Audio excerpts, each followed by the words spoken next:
ভারতের উত্তরপ্রদেশের মুরাদাবাদে এক পিতল ব্যবসায়ীর মেয়ে তার প্রেমিকের সঙ্গে পালিয়ে নতুন জীবন শুরু করার নেশায় নিজের বাড়িতে ১,২০,০০,০০০ টাকার দুর্ধর্ষ ডাকাতি সংঘটিত করেছেন বলে অভিযোগ উঠেছে।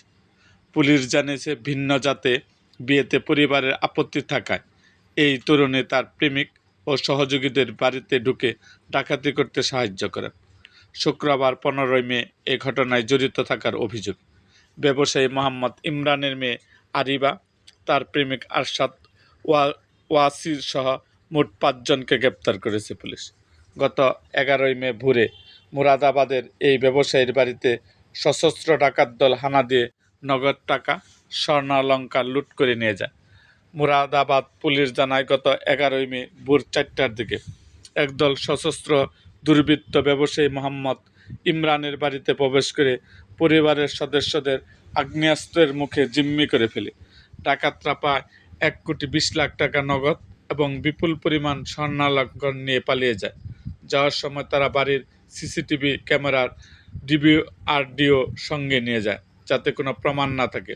ঘটনার সময় বাড়িতে ইমরান, তার স্ত্রী সীমা এবং তার ২ ছেলে ও ২ মেয়ে উপস্থিত ছিলেন। ঘটনার পরপরই পুলিশের ঊর্ধ্বতন কর্মকর্তারা ঘটনাস্থল পরিদর্শন করে এবং ঘটনার রহস্য উদ্ঘাটনে ৪টি বিশেষ দল গঠন করা হয়। তদন্তে নেমে পুলিশ জানতে পারে, ইমরানের মেয়ে আরিবা গত ৭-৮ মাস ধরে আমরা জেলার বাসিন্দা আরশাদ ওয়াসির সঙ্গে প্রেমের সম্পর্কে লিপ্ত ছিল। ভিন্ন জাতের হয় পরিবার এই সম্পর্ক মেনে না নেওয়ায় তারা দুজন মিলে বাড়ি থেকে টাকা লুট করে নতুন জায়গায় জীবন শুরু করার পরিকল্পনা করেন। পরিকল্পনা অনুযায়ী আরিবা তার প্রেমিককে বাড়িতে কত টাকা আছে সেই তথ্য দেন। এমনকি ১ মাস আগেই তিনি আরশাদকে বাড়ির প্রধান ফটকের চাবি সরবরাহ করেছিলেন এবং ঘটনার দিন রাতে ডিজিটাল লকটি ভেতর থেকে খুলে দেন, যাতে ডাকাতরা সহজেই ঘরে প্রবেশ করতে পারে। গ্রেপ্তারকৃতদের কাছ থেকে পুলিশ ৪৭,২৪,০০০ রুপি নগদ টাকা, ৪টি দেশি পিস্তল, ৫টি মোবাইল ফোন এবং ২টি গাড়ি উদ্ধার করেছে।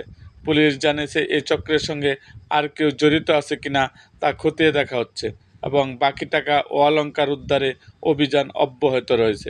গ্রেপ্তারকৃত ৫ জনকে আদালতের মাধ্যমে কারাগারে পাঠানো হয়েছে। নিজের মেয়ের এমন বিশ্বাসহীনতায় ব্যবসায়ীর পরিবার সুখ ও বিস্ময়ের ছায়া নেমে এসেছে। এরকম আরও ভিডিও পেতে এবং রাজনৈতিক অঙ্গনের নানা ঘটনা ও ইতিহাস জানতে আমাদের মুক্তাগাছার ইতিহাস মিডিয়া ইউটিউব চ্যানেলটিকে সাবস্ক্রাইব করুন এবং পাশে থাকা বেল আইকনটি বাজিয়ে দিন।